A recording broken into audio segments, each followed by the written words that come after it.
오늘부터는 하나님을 경험하는 삶이라는 주제를 가지고 시리즈 설교를 좀 하려고 합니다. 하나님을 경험하고 누리는 것은 정말 놀랍고 황홀한 삶입니다. 그런데 하나님을 아는 것과 하나님을 믿는 것, 그리고 하나님을 경험하는 것은 다릅니다. 어떤 사람은 하나님에 대한 많은 지식을 갖고 있습니다. 그러나 하나님을 지식적으로는 많이 안다 하여서 하나님을 다 경험하는 것은 아닙니다. 또 어떤 사람은 내가 믿는다라고 고백합니다. 예수님을 구주로 영접하고 교회도 열심히 다닙니다. 그런데 하나님을 살아계신 분으로 누리며 살아가는 그 기쁨은 누리지 못하며 신앙생활을 하는 이들도 너무나도 많습니다. 그러나 하나님을 실제로 경험하는 삶은 전혀 다릅니다. 하나님이 살아계시다는 그 사실이 삶 속에서 날마다 확인되고 또 기도에 응답하시는 하나님을 만나며 말씀으로 인도하시는 하나님을 경험하고 성령께서 역사하시는 것을 누리며 살아갑니다. 그래서 놀랍고 황홀한 삶인 거지요.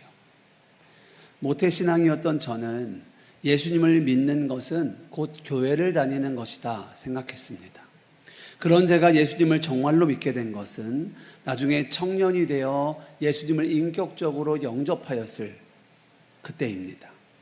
예수님이 나를 위해 죽으셨다는 것이 정말로 믿어지고, 그리고 그 예수님이 내 안에 살아계시다는 것이 정말 믿어지게 되었습니다. 그러나 그때에도 제 안에 한 가지 궁금한 것이 있었습니다. 믿어지기는 하는데, 내가 예수님은 믿는데 예수님이 정말 내 안에 계시다라는 것은 제가 잘 모르겠는 겁니다. 예수님이 내 안에 계시다는데 뭐가 달라지는 거지? 저는 그것을 잘 알지 못하였습니다. 그런데 그 답을 시간이 지나면서 조금씩 알게 되었습니다. 여러분, 하나님을 경험한다라는 것은 하나님을 지식이 아니라 관계적으로 알아가는 것을 말하는 것입니다. 내가 예수님에 대하여 아는 것과 예수님을 인격적으로 아는 것은 완전히 다를 수밖에 없습니다. 제가 이런 예를 한번 들어보겠습니다. 혹시 여러분 중에 저희 아버지가 누군지 아시는 분 계신가요? 저희 아버지가 누구신지 아시는 분도 계시겠죠. 하나님 아버지 말고 서울에 계신 육신의 아버지 말씀드린 겁니다. 제가 알려드리겠습니다. 저희 아버지는 목사님이시고요. 그리고 서울연의 감독님을 역임하셨습니다. 그리고 이제 은퇴를 앞두고 계십니다. 자, 질문 드리겠습니다. 여러분, 저희 아버지를 아시나요? 모르시나요? 이제 아시죠? 제가 말씀드렸잖아요. 자, 그런데 제가 아버지를 아는 것과 여러분들이 아버지를 아는 것은 같습니까? 다릅니까? 다르죠. 다를 수밖에 없는 겁니다. 무엇이 다른가? 지식으로 아는 것과 인격적으로 아는 것이 완전히 다른 겁니다. 여러분은 저희 아버지에 대한 정보를 아시는 거죠. 그러나 저는 아버지와 함께한 그 시간, 대화를 하고 어딜 놀러 가고 때로는 혼돈하면서 이 수많은 시간을 함께 보냈습니다. 그래서 저는 아버지가 어떠한 분인지 머리로만 아는 것이 아니라 삶으로, 경험으로 그를 아는 거죠. 그렇습니다. 관계는 지식이나 정보가 아니라 경험을 통하여 깊어지는 거죠. 하나님과의 관계도 마찬가지입니다. 하나님에 대한 지식이 많다고 하여서 하나님과 친밀한 것이 아닙니다. 하나님을 실제로 경험할수록 하나님과의 관계가 더욱 깊어지는 것이지요. 사랑하는 여러분, 하나님을 절대로 막연하게 믿지 마셔야 합니다. 하나님은 살아계신 하나님이십니다. 성경 속에서만 역사하시는 하나님이 아니라 오늘도 우리와 함께 하시고 우리에게 말씀하시고 우리의 삶을 인도하시는, 그리고 우리의 기도에 역사하시는 하나님이십니다. 혹시 우리 중에도 하나님을 경험한다는 것이 어떤 의미인가 아직도 잘 와닿지 않으시는 분이 있으실 수도 있겠습니다. 괜찮습니다. 누구나 다 처음에는 그렇습니다. 죄로 인하여 하나님과의 관계가 끊어졌던 우리가 하루아침에 하나님과 깊은 관계, 친밀한 관계로 나아가는 것은 아닙니다. 하지만 한 가지는 분명합니다. 누구나 하나님을 경험하여 알 수 있습니다. 누군가의 간증을 통해 아는 하나님이 아니라 내가 만나고 내가 직접 체험하는 살아계신 하나님이십니다. 하나님을 경험하는 그 삶은 정말 놀랍고 황홀합니다. 요즘 시대를 도파민 중독 시대라고 말합니다. 더 강한 자극과 더 큰 즐거움을 찾아 끊임없이 새로운 것을 추구합니다. 더 재미있는 영상, 더 재미있는 컨텐츠, 더 맛있는 음식, 더 많은 돈. 젊은 사람들만 그런 게 아닙니다. 우리도 드라마를 볼 때 더 자극적인 드라마를 좋아합니다. 그 잠깐의 즐거움을 위해 우리는 도파민을 찾아다닙니다. 그러나 그런 만족은 오래가지 않습니다. 잠시 기분이 좋아지는 것처럼 느낄 수 있지만 금세 익숙해지고 또 다른 즐거움과 자극을 찾아 우리는 헤매입니다. 그래서 사람들은 만족하지 못한 채 끊임없이 무언가를 갈망하며 그렇게 살아갑니다. 그런데 여러분, 하나님을 경험하는 기쁨은 세상이 주는 기쁨과 차원이 다릅니다. 세상이 주는 즐거움은 순간의 쾌락에서 그치지만 하나님이 주시는 기쁨은 우리의 영혼의 깊은 곳을 만족해 합니다. 그래서 다윗은 하나님을 경험하는 삶을 이렇게 고백했습니다. 우리 시편 16편 11절 우리 같이 읽겠습니다. 주께서 생명의 길을 내게 보이시리니 주의 앞에는 충만한 기쁨이 있고 주의 오른쪽에는 영원한 즐거움이 있나이다. 아멘. 날마다 순간마다 하나님을 경험하는 저와 여러분 되시기를 주님의 이름으로 축복합니다. 하나님을 더욱 경험하시기를 사모하시기 바랍니다. 하나님을 경험하는 만큼 우리의 삶은 달라집니다. 하나님이 우리 안에 심어주신 이 생명의 씨앗, 생명의 역사는요, 우리의 생각을 바꾸고 마음을 바꾸고 삶을 바꾸고 나아가서는 우리의 인생 전체를 바꿉니다. 저는 정말 소망합니다. 우리 아름다운 교회에 하나님을 경험한 간증들이 넘쳐나기를 주님의 이름으로 축복합니다. 우리가 모일 때마다 서로 간증을 하길 원해요.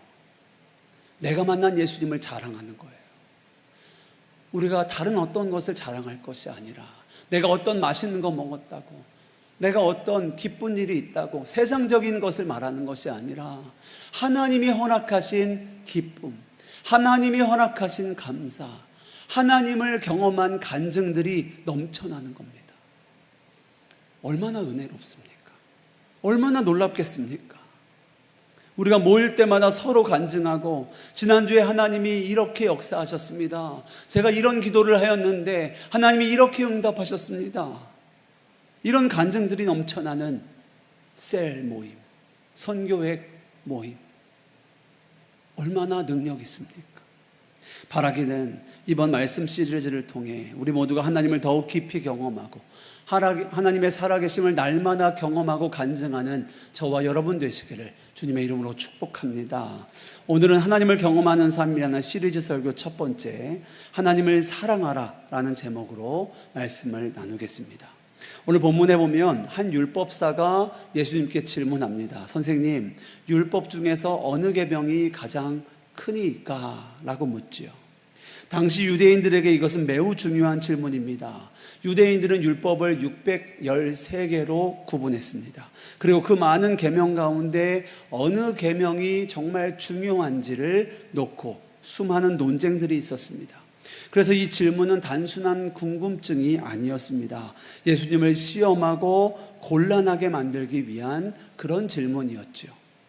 예수님이 대답을 못하면 그것으로도 비방거리가 되는 것이고, 예수님이 어떤 계명 하나를 말하면 다른 계명은 덜 중요하다고 말하는 그런 논쟁에 휩싸이게 되기 때문입니다. 그런데 예수님의 대답은 너무나 분명했습니다. 하나님을 사랑하는 것이 가장 큰 계명이라는 거예요. 다시 한번 말씀 읽겠습니다. 37절과 38절입니다. 함께 읽겠습니다.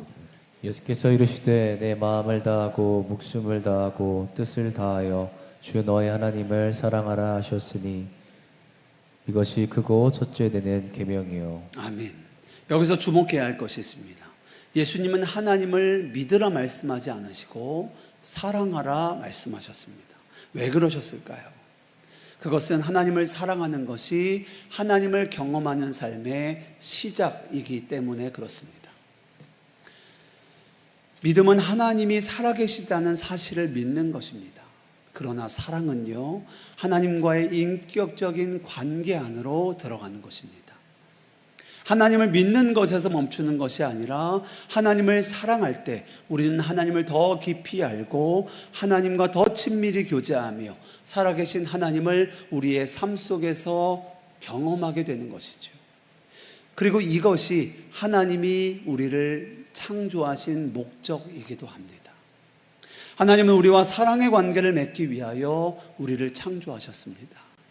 하나님을 알고 하나님과 교제하고 하나님을 사랑하며 하나님 안에서 참된 기쁨을 누리도록 우리를 창조하셨어요. 그래서 인간의 가장 깊은 갈망은 하나님을 향하고 있습니다.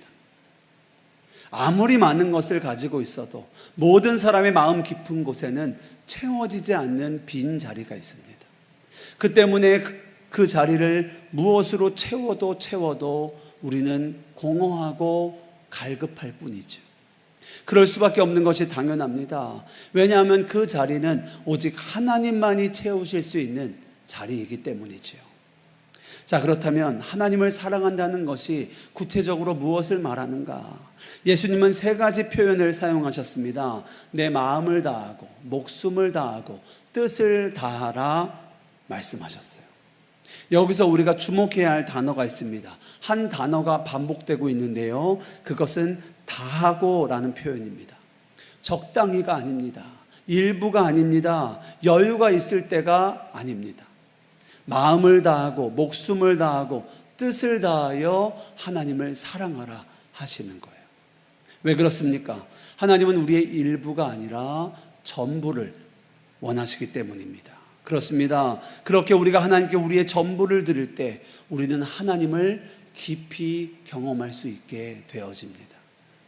하나님을 사랑함으로 하나님을 깊이 경험하고 누리는 저와 여러분 되시기를 주님의 이름으로 축복합니다.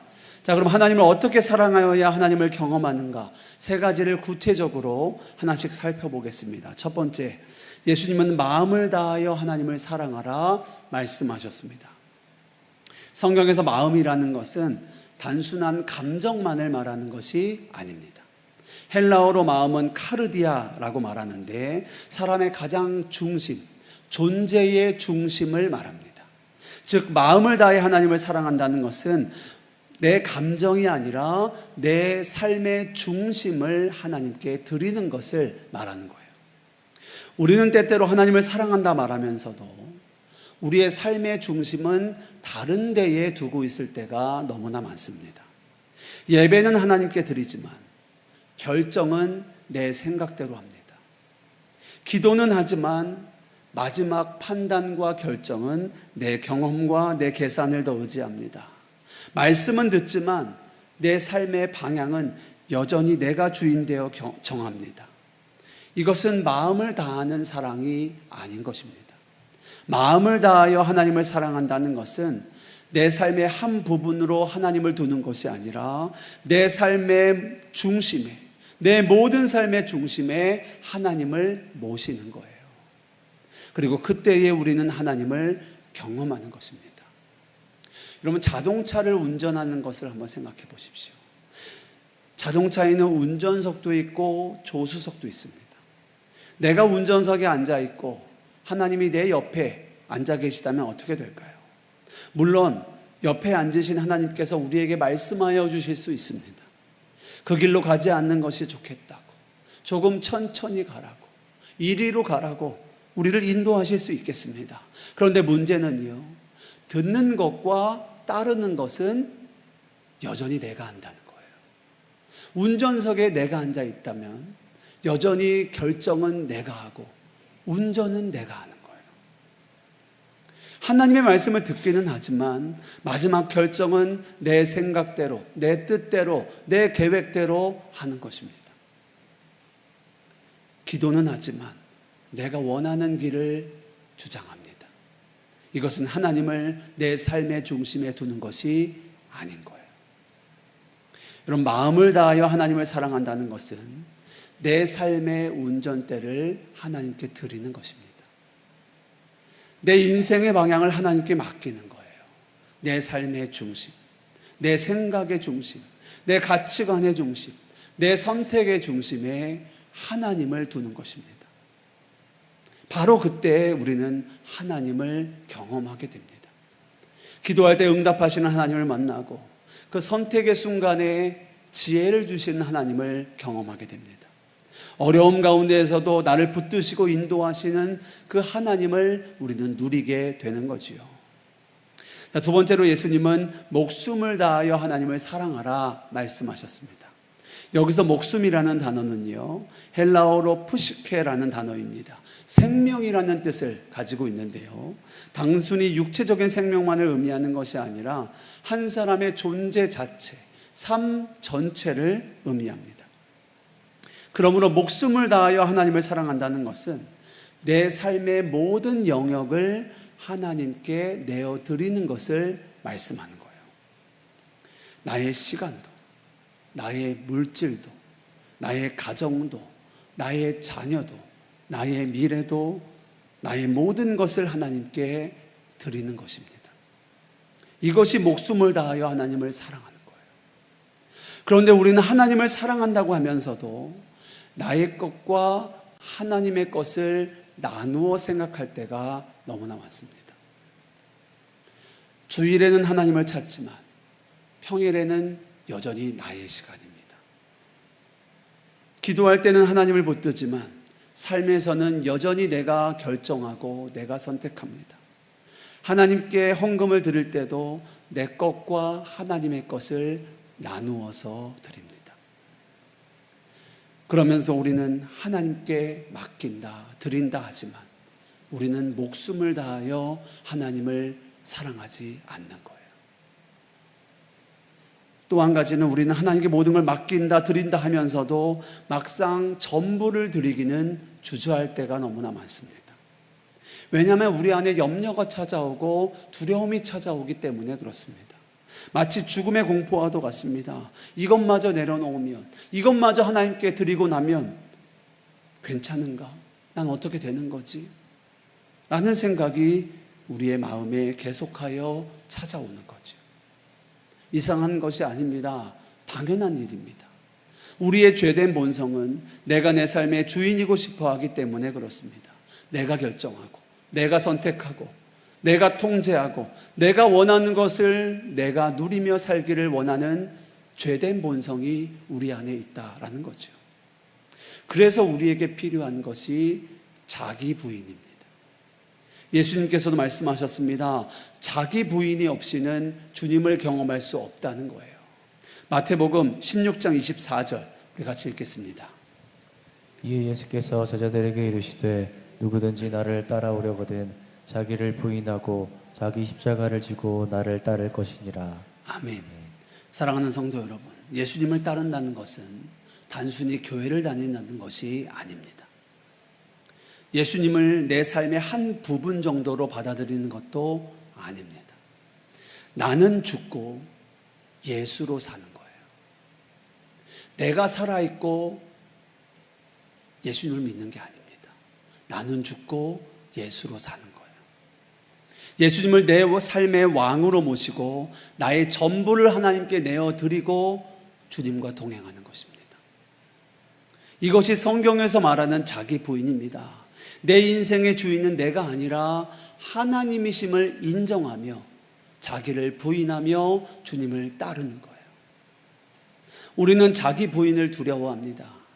왜냐하면 내가 할 수 있는 것을 못할 것 같고, 내가 갖고 싶은 것을 가지지 못할 것 같고, 또 내가 사라지는 것 같고, 내가 없어지는 것 같기 때문에 그렇습니다.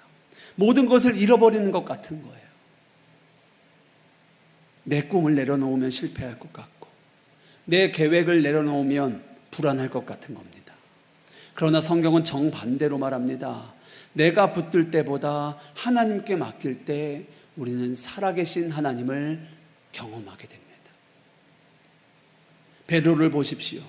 자신의 경험과 생각을 붙들고 있을 때 그의 삶에는 하루 종일 빈 그물뿐이었습니다. 그러나 예수님의 말씀을 의지하여 자신의 생각과 방법을 내려놓고 따랐을 때 그는 하나님의 능력을 경험합니다. 아브라함도 마찬가지입니다. 자신의 가장 소중한 아들 이삭을 하나님께 맡겼을 때 하나님은 그것을 빼앗아 가시는 분이 아니라 준비하시는 여호와 하나님, 여호와 이레를 경험하게 되는 거예요.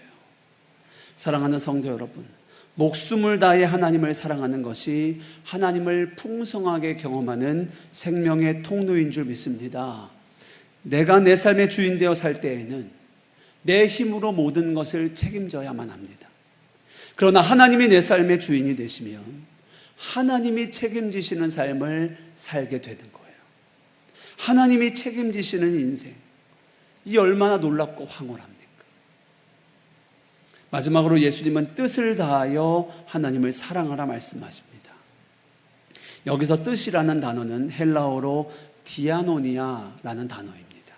단순히 지적인 능력이나 어떤 생각을 말하는 것이 아니라요, 무엇이 옳은지 판단하고 무엇을 선택하며 무엇을 위해 살아갈지를 결정하는 생각과 가치관, 이 전체를 말하는 거예요.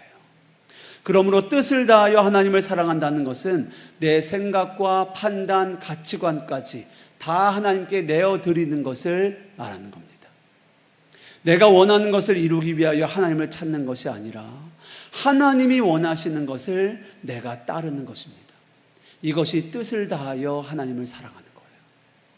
우리의 삶은 결국 우리가 무엇을 생각하느냐에 따라 결정됩니다. 세상은 끊임없이 말합니다. 너가 좋아하는 것을 하라고, 너가 원하는 것을 가지라고, 너가 행복한 것이 중요하다고, 손해보지 말라고, 성공이 중요하다고, 좋은 대학, 좋은 직장, 좋은 집, 멋진 차. 우리는 그런 가치관 속에서 살아갑니다. 그러다 보니 우리가 교회는 다니지만 우리의 생각은 세상을 닮아갈 때가 너무나 많이 있습니다. 문제가 생기면 기도보다 걱정이 먼저 나오고, 결정을 앞두면 말씀보다 계산이 먼저 앞서게 됩니다. 사람을 볼 때도 하나님의 시선보다 세상의 기준이 먼저 생각되고 판단됩니다. 그러나 뜻을 다하여 하나님을 사랑하는 사람은 다릅니다. 하나님의 말씀 앞에 자신의 생각도, 자신의 가치관도 다 내려놓습니다. 그리고 그에게 가장 중요한 것은 하나님의 뜻이 무엇인가, 이것이 그에게 가장 중요한 것이 됩니다. 내 생각보다 하나님의 생각이 더 옳습니다. 내 판단보다 하나님의 말씀이 더 정확합니다. 내가 세상의 가치관이 아니라 하나님 나라의 가치관을 따라 살겠습니다. 이것이 뜻을 다하여 하나님을 사랑한다라는 것입니다. 로마서 12장 2절 말씀 우리 같이 읽겠습니다. 너희는 이 세대를 본받지 말고 오직 마음을 새롭게 함으로 변화를 받아 하나님의 선하시고 기뻐하시고 온전하신 뜻이 무엇인지 분별하도록 하라. 아멘. 이처럼 우리가 이 세대를 본받지 말고 하나님의 뜻을 분별하며 그 뜻을 따라 살아가고자 하는 그 마음, 생각, 가치관, 이것이 뜻을 다해 하나님을 사랑하는 것입니다. 그때에 우리는 하나님을 삶에서 경험하게 되는 거예요. 사랑하는 여러분, 하나님은 우리의 생각을 바꾸시는 하나님이십니다. 생각이 바뀌면 선택이 바뀌고요, 선택이 바뀌면 삶이 바뀌고요, 삶이 바뀌면 인생이 바뀌는 겁니다. 그 시작은 제일 처음에 그 선택에서부터 생각에서부터 달라지는 거예요. 요셉을 보십시오. 형들에게 팔려가고 억울하게 감옥에 갇혔습니다. 세상 가치관에서 보면 원망하고 복수하는 것이 당연한 것처럼 보여집니다. 그러나 요셉은 하나님 나라의 가치관으로 자신의 지금의 상황을 바라봅니다. 그리고 이렇게 고백합니다. 당신들은 나를 해하려 하였으나 하나님은 그것을 선으로 바꾸셨다라고 고백하는 거예요. 그의 생각이 하나님의 뜻으로 바뀌었을 때 그는 하나님의 놀라운 섭리를 깨닫고 경험하게 되는 거예요. 뜻을 다하여 하나님을 사랑하는 저와 여러분 되시기를 주님의 이름으로 축복합니다. 말씀을 마치겠습니다. 사랑하는 성도 여러분, 오늘 예수님은 우리에게 가장 큰 계명이 무엇인지 말씀하셨습니다. 내 마음을 다하고 목숨을 다하고 뜻을 다하여 하나님을 사랑하라 하셨어요. 이것이 크고 첫째 되는 계명이라 말씀하십니다. 이것은 단순히 하나님을 더 열심히 믿으라는 것이 아닙니다. 하나님을 사랑함으로 하나님과 더 깊은 관계로 나아오라 초청하시는 거예요. 우리는 하나님을 사랑할 때 하나님을 경험하게 됩니다. 마음을 다하여 사랑할 때 내 삶의 중심에서 역사하시는 하나님을 경험합니다. 목숨을 다하여 하나님을 사랑할 때 내 인생을 책임지시는 하나님을 경험합니다. 뜻을 다하여 하나님을 사랑할 때 내 생각을 바꾸시고 선한 길로 인도하시는 하나님을 우리는 경험하게 되어집니다. 사랑하는 여러분, 오늘 하나님은 우리에게 물으십니다. 너는 나를 사랑하느냐? 하나님은 우리의 중심을 원하십니다. 일부가 아니라요, 우리의 전부를 원하십니다. 그런데 꼭 기억하십시오. 하나님은 우리에게 전부를 요구하실 수 있으세요. 왠지 아십니까? 하나님께서 먼저 우리에게 자신의 전부를 주셨기 때문입니다.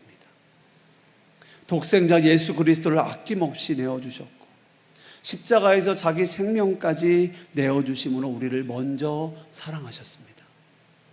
그러므로 하나님을 사랑하는 것은 의무가 아니라 우리가 죄인 되었을 때에 우리를 사랑하신 하나님의 사랑에 대한 응답인 것입니다. 사랑하는 성도 여러분, 하나님을 더욱 사랑하십시오. 날마다 하나님을 사랑함으로 기도 가운데 하나님을 경험하고 말씀 가운데 하나님을 경험하고 순종 가운데 하나님을 경험하고 삶의 모든 순간순간 살아계신 하나님을 만나고 누리고 경험하는 저와 여러분 되시기를 주님의 이름으로 축복합니다. 기도하겠습니다.